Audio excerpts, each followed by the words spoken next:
மேம்படுத்தி கொடுக்கும். அது போல தனுசு லக்னத்துல ஒரு ஜாதகர் ஜனனிச்சிருக்கீங்க, தனுஷில் பிறந்தவருக்கு உடல் ஆரோக்கியம் எப்பொழுது மேம்படும்? முதல்ல உடல் ஆரோக்கியங்களை சௌகரியம் இல்லாம பண்ணக்கூடிய ஆதிபத்தியம் என்ன? 4ஆம் ஆதிபத்தியமான மீனமும் குரு பகவானும். இந்த குரு 4ஆம் இடம் தான் நிரந்தரமான பிரச்சனை எல்லாம் கொடுக்கிற இடம். லக்னாதிபதியான இவரே நிரந்தர பிரச்சனையை கொடுக்கக்கூடியவர்.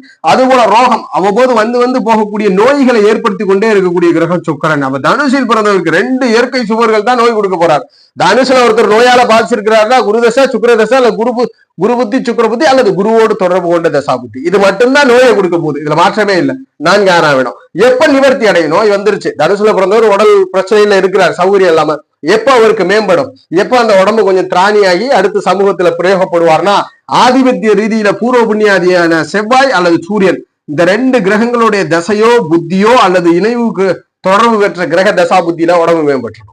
செவ்வாய் சூரிய தொடர்புகளோடு இருக்கக்கூடிய கிரகங்களுடைய தசா புத்தியில் உடல் ஆரோக்கியம் மேம்படும். உடல் ஆரோக்கிய பிரச்சனைக்குள்ளாகிறது 2 குரு சுக்கிர கிரகங்களோட தொடர்பு தான் மேம்படுத்துறது. செவ்வாய் சூரிய என்ற 2 கிரகங்களுடைய தொடர்பு கொண்ட தசா புத்திகள் தான் மேம்படுத்தும் தனுசு லக்னத்துல பிறந்தவருக்குன்றத உறுதிப்படுத்துறோம்.